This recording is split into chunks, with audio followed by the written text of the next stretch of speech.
Hi, I'm Jim Pryor from Quietco, and today I want to talk about wardrobes, built-in wardrobes. Do they reduce the noise? Do they make noise worse? And how do you stop that noise from sliding wardrobe doors, coat hangers and things like that coming from the neighbours, coming from that separating party wall? How do you stop those noises, and do wardrobes actually reduce the noise?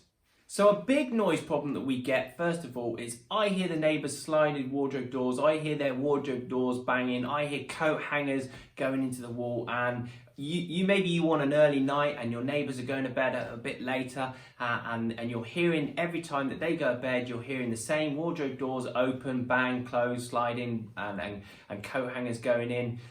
That's a very common problem for a lot of domestic homes on a separating party wall.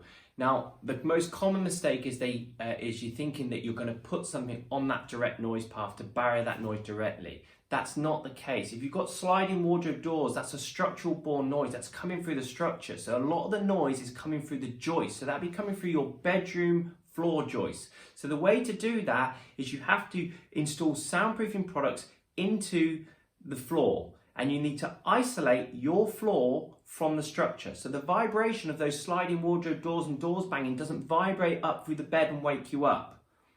So here at Quietco, we have special floating floor systems to deal with that for domestic noise. Yes, we're talking floating floors to deal with noise from a semi-detached house coming through.